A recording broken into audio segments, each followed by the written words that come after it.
इलाहाबाद, जिसे अब प्रयागराज के नाम से जाना जाता है, वहाँ महाकुंभ चल रहा है।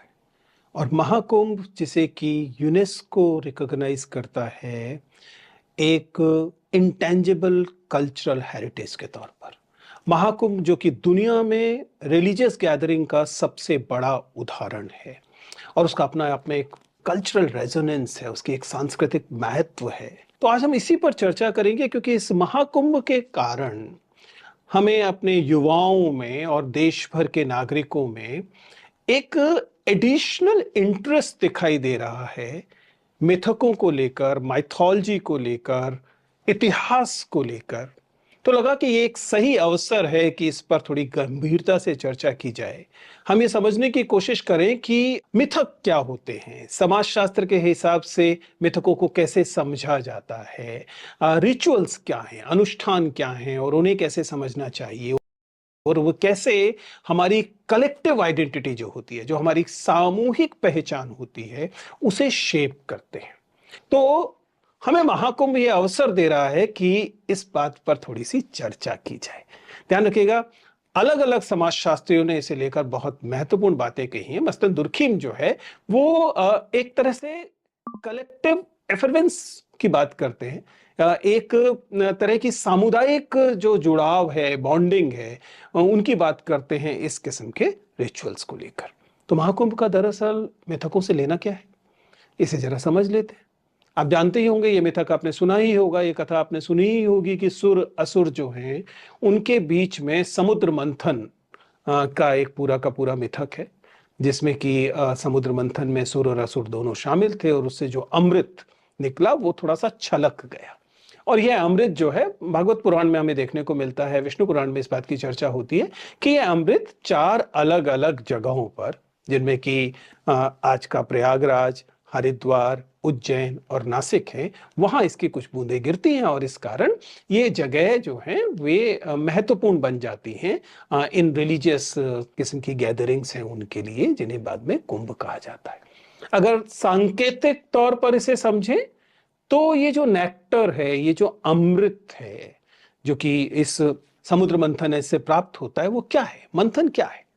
एक तरह का स्पिरिचुअल विजडम है। इसे आपको इतिहास की तरह नहीं देखना है कि वास्तव में सुर इधर खड़े थे, असुर इधर खड़े थे, वो आपने दैत्य जैसे आपने असुर बना दिए और अपने आसपास इर्द गिर्द एक ऑरा लिए हुए सुर बना दिए और वो आपस में किसी रस्सी को खींचतान कर रहे हैं। ये जाहिर है कि प्रतीकात्मक तौर पर समझने की बात है कि मूलतः इसका मतलब क्या है? इसका मतलब उस चर्निंग को लेकर है। इसका मतलब वह मंथन जो कि मानसिक मंथन है, वह है। और ये जो कथा है जो बताती है कि दरअसल जब आप गहराई से सोचते हैं, जब आप मंथन करते हैं, तो आपको जो चीज प्राप्त होती है वो अमृत होती है। और ये कहानी दरअसल इसी का एक रूपक है, मेटाफर है। But that apart, the fact is कि अगर आप एक समाज को समझना चाहते हैं तो उस समाज को समझने में ये मिथक और टोटम्स, टोटम्स का मतलब है कि वे संकेत जो कि आदिम काल से, आदि काल से चले आ रहे हैं, कि वे महत्वपूर्ण होते हैं। हम लोग जब इस इन मिथकों को समझने की कोशिश करते हैं तो मिथक का क्या मतलब होता है? क्या मिथक का मतलब है झूठ?